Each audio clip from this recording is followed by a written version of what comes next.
কি বলবো, দুঃখের কথা সবসময় কাজ করে বুকে ব্যথা। হ্যালো এভরিওয়ান, সবাইকে শুভেচ্ছা। একটি অপ্রিয় সত্য কথা বলি আপনাদের। আসলে আমি মোহাম্মদ জামিরুল ইসলাম। আমি জীবিকার তাগিদে চট্টগ্রাম শহরে থাকি।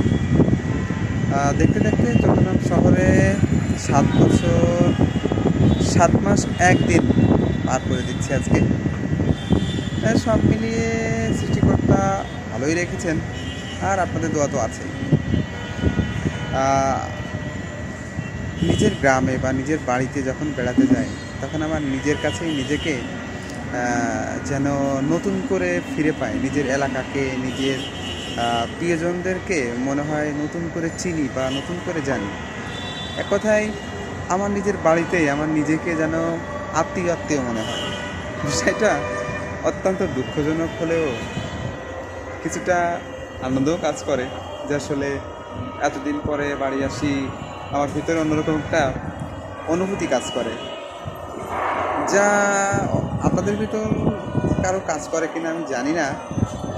তবে আমার যা ধারণা, মনে হয় আমরা যারা দূরে থেকে চাকরি বাকরি করি, এমনটা সবারই হয়। কারণ আসলে 2 মাস 3 মাস 6 মাস পরে বাড়িতে যাওয়া হয়, যার কারণে এমনটা হওয়াটা স্বাভাবিক। তো আমার বিষয়গুলোকে আমি এনজয় করি এবং পরিস্থিতি যেমনই হোক সেটা হাসি মুখে মোকাবেলা করি। চট্টগ্রাম শহরটা অনেকটা সাজানো গোছানো আমার কাছে মনে হয়। পাহাড়, পর্বত, নদী, নালা, লেক আর বিশাল সাগর তো আছে। সব মিলিয়ে যেদিকেই যাই অন্যরকম একটা অনুভূতি, অন্যরকম একটা ফিল করি। মানে প্রকৃতির প্রেমে পড়ে যায় প্রতিদিন, প্রতিবার, প্রতিক্ষণে। এমন একটা পরিস্থিতি সবসময় কাজ করে। যাই হোক, চট্টগ্রাম দেখার মতো একটা জায়গা, চাইলে আপনিও ঘুরতে আসতে পারেন। আমার মনে হয় বাংলাদেশকে যদি ঘুরে দেখার ইচ্ছা থাকে, চট্টগ্রাম শহরকে বা চট্টগ্রাম বিভাগকে যদি সম্পূর্ণ ঘোরা হয়, একজন মানুষের ভ্রমণ পিপাসু মানুষের 16 আনায় পূর্ণ হবে ভ্রমণ।